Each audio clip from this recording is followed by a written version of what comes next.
آئے دیکھا عثمان بیٹھے ہوئے رو رہے ہیں، اپنا ہاتھ کو عثمان کے کندھے پہ رکھا اور سہلایا، پوچھا عثمان کیا ہو گیا؟ کہا اللہ کے نبی میری اہلیہ فوت ہو گئی، دنیا سے چلے گئے۔ اللہ کے نبی کی آنکھوں میں بھی آنسو آ گئے، روئی جا رہے، عثمان چپ نہیں ہو۔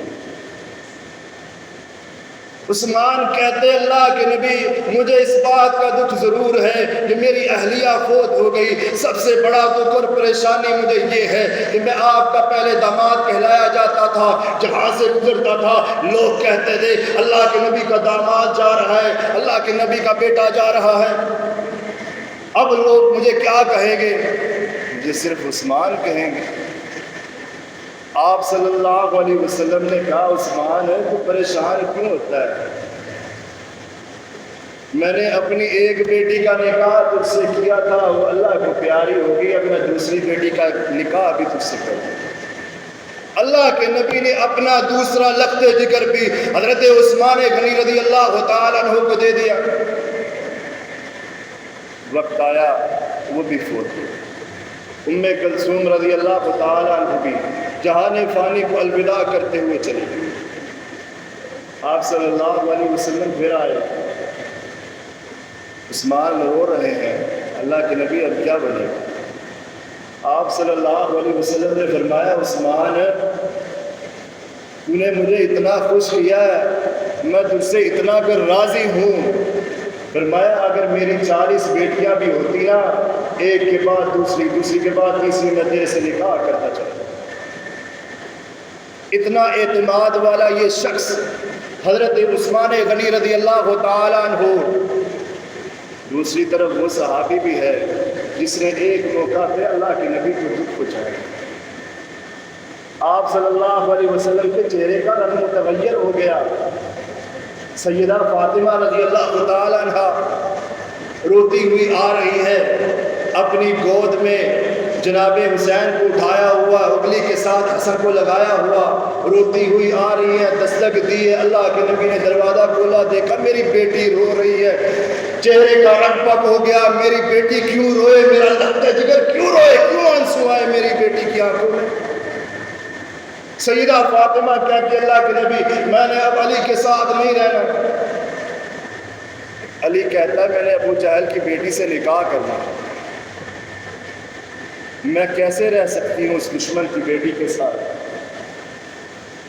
آپ صلی اللہ علیہ وسلم چلے، گھر سے نکلے، غصے کے ساتھ نکلے، چہرے کا رنگ متغیر ہے، لال ہوا ہے، پیشانی پہ بل ہے، اللہ کا نبی جا رہا ہے۔ جا کر کے جناب علی رضی اللہ تعالیٰ عنہ کو مسجد کے ایک کونے میں سے اٹھایا، کہا عثمان علی اٹھ جا کر کے ابو بکر کو لے کر کے آ، عمر کو لے کر کے آ، عثمان کو لے کر کے آ۔ یہی لوگ آئے تھے نا تیرا رشتہ لے لیں، کہنے آئے تھے اللہ کے نبی آپ اپنی بیٹی کا رشتہ اسے دے دیں، ان سے بات کروں گا، مکے کے بڑے لوگوں کو اکٹھا کر ان سے بات کروں گا۔ اللہ کے نبی بات کیا ہو، سب اکٹھا ہو۔ آپ صلی اللہ علیہ وسلم نے فرمایا ہے علی نے میری بیٹی کو دکھ پہنچایا ہے، میں بڑا غمزدہ ہوں، پریشان ہوں، یہ بات جان لو۔ اللہ کے نبی نے فرمایا جس نے میرے لخت جگر کو تکلیف پہنچائی اس نے مجھے تکلیف پہنچائی۔ حضرت علی نے معافی مانگی، آپ صلی اللہ علیہ وسلم سے معذرت کی، مگر یہ عثمان غنی رضی اللہ تعالیٰ عنہ ہے کہ اللہ اتنا پیار کرے، اتنا پیار کرے کہ آپ صلی اللہ علیہ وسلم نے خواب دیکھا کہ بیت اللہ کا طواف کر رہے اور احرام باندھا ہوا۔ آپ صلی اللہ علیہ وسلم کا خواب بھی وہی ہوا کرتا ہے۔ صحابہ کرام سے کہا اللہ کی طرف سے آرڈر جاری ہو گیا، ہم نے بیت اللہ کے طواف کے لیے جانا ہے، نکلو چلے گئے۔ صحابہ کرام تیار ہو گئے۔ عثمان غنی رضی اللہ تعالیٰ عنہ بھی بات سنا بڑی توجہ سے کہ انتخاب کون کر رہا ہے؟ اور پھر اللہ کیا کہہ رہا ہے عثمان رضی اللہ تعالیٰ عنہ کے بارے میں. ادھر سے چلے گئے، مکے والوں کو خبر ہوئی ہے محمد رسول اللہ صلی اللہ علیہ وسلم آ رہے ہیں، اب ہم جنگ لڑیں گے، لڑائی لڑیں گے. آپ صلی اللہ علیہ وسلم کو مکے میں داخل نہیں ہوں گے. کتنے صحابہ کرام جناب محمد رسول اللہ صلی اللہ علیہ وسلم لے کر کے چلے. 1400 صحابہ کرام کا لشکر لے کر کے اللہ کا نبی مکے کے طواف کے لیے جا رہا ہے، اللہ کے گھر کے طواف کے لیے جا رہا ہے، بیت اللہ کے طواف کے لیے جا رہا ہے. نکلے ہیں، ادھر خبر پہنچی ہے. آپ صلی اللہ علیہ وسلم نے بھی سفیر بھیجا کہ جا کر کے بات کر کے آؤ، ہم کوئی لڑائی جھگڑا نہیں چاہتے، ہم کوئی معاملات خراب نہیں چاہتے، ہم صرف طواف کریں گے اور واپس لوٹ جائیں گے قربانیوں میں. انہوں نے انکار کیا، بالآخر مانے اور اپنا سفیر بھیجا، جاؤ جاؤ محمد الرسول اللہ صلی اللہ علیہ وسلم کے ساتھ بات کر کے آؤ. آ کر کے کافر دیکھتا ہے وہ یہ صحابہ کرام مقتدی، یہ ماننے والے اللہ کے نبی کے، دیکھتا اپنی آنکھوں سے حیران رہ گیا، پریشان رہ گیا کہ یہ محمد الرسول اللہ صلی اللہ علیہ وسلم وضو کرتا ہے، اس کے وضو کے پانی کے قطرے زمین پہ نہیں گرتے. اس کے صحابہ کرام جانثار ان پانی کے قطروں کو بھی اٹھا کر کے اپنے بدن میں مل لیتے ہیں. نبی تھوکتا، اس کے تھوک کا زمین پہ نہیں گرنے دیتے. اتنی عقیدت ہے، اتنا پیار ہے. دیکھتا ہے وہ یہ کفار کیا چیز ہے، وہ یہ کیا چیز ہے. صحابہ کرام یہ میدان میں آ کے تم کو کھا جائیں گے. جا کر کے کہا تو مکے والوں آرام سے بیٹھ جاؤ، حالات کچھ ٹھیک نہیں ہے. جو تم سمجھتے تھے نا محمد رسول اللہ صلی اللہ علیہ وسلم کو بڑے کمزور ہے، نہیں، اللہ کے نبی کمزور نہیں. آپ صلی اللہ علیہ وسلم نے پھر سے اپنے صحابی کو بھیجا. کس کو بھیجا؟ کس کا انتخاب ہوا؟ عمر سے بولا عمر جاؤ، جا کر کے مشرکین مکہ سے بات کرو. حضرت عمر کہتے ہیں اللہ کے نبی وہ تو میرے پہلے ہی بڑے دشمن ہیں. ہاں میں آپ کو ایک انسان کا انتخاب کر کے بتاتا ہوں کہ مکے والے لوگ اس کی بڑی عزت احترام کرتے ہیں اور اس کی برادری کے لوگ بھی وہاں ہیں. اچھا بتاؤ کون ہے؟ بتایا کہ حضرت عثمان رضی اللہ تعالیٰ عنہ. حضرت عثمان رضی اللہ تعالیٰ عنہ کو اللہ کے نبی نے بلا کر کے کہا جا کے مکے والوں سے بات کرو، اور جو مکے میں لوگ ہیں انہیں بھی بتا دینا، خوشخبری سنا دینا کہ ان قریب ہم فتح کر لیں گے، مکہ ہمارا ہوگا.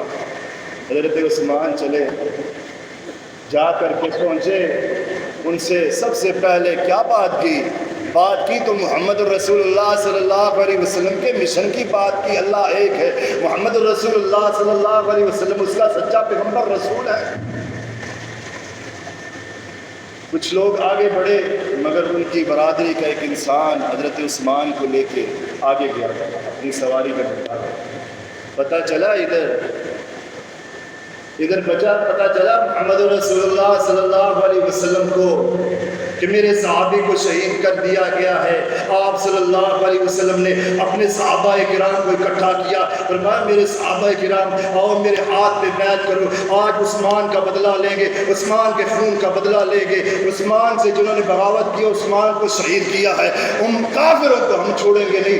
اللہ رب العزت نے قرآن پاک پہ نقشہ کھینچا ہے. ادھر صحابہ کرام اپنی جان کی بازی لے کر کے نبی کے ہاتھ پر آ کر کے بیعت کر رہے ہیں. اللہ رب العزت نے قرآن پاک میں یہ فرمایا ہے لقد رضی اللہ عن المؤمنین اذ یبایعونک تحت الشجرۃ وعلم ما فی قلوبہم وانزل السکینۃ علیہم واصابہم فتحا قریبا. اللہ رب العزت نے فرمایا میں ان لوگوں پہ راضی ہو گیا اذ یبایعونک تحت الشجرۃ جنہوں نے پیڑ کے نیچے تیرے ہاتھ پہ آ کر کے بیعت کی تھی. یہاں پہ بات نہیں رکی. اللہ رب العزت نے کہا میں ان کے دلوں پہ سکینت ڈال دی، اطمینان ڈال دیا.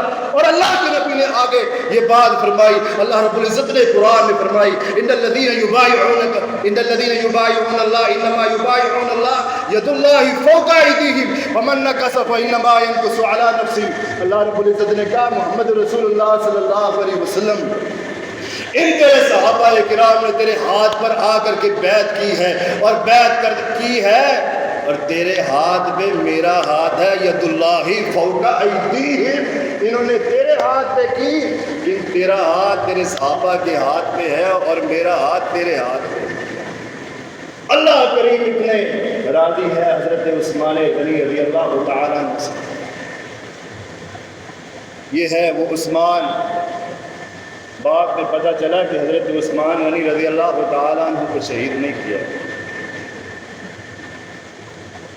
عثمان اتنا خوش نصیب انسان کہ آپ صلی اللہ علیہ وسلم نے فرمایا ہے ما کان من بیتی و منبری روضۃ من ریاض الجنہ، میرے منبر کا حصہ اور میرے گھر کی جو درمیان کا حصہ سارا ریاض الجنہ ہے، جنت کے ٹکڑوں میں سے ایک ٹکڑا ہے۔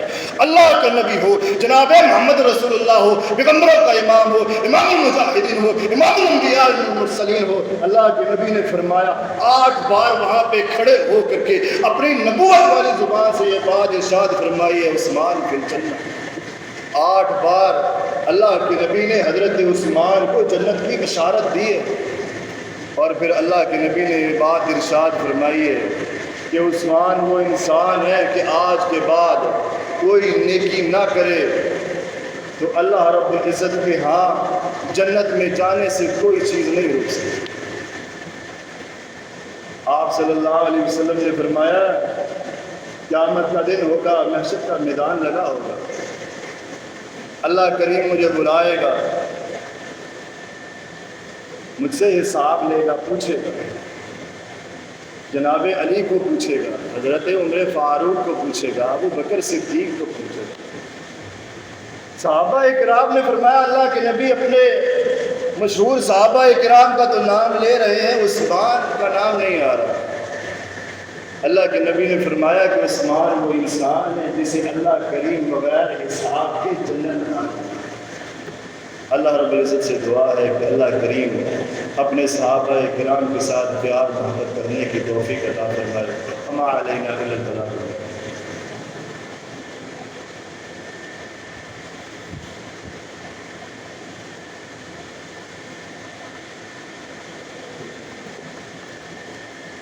الحمدللہ۔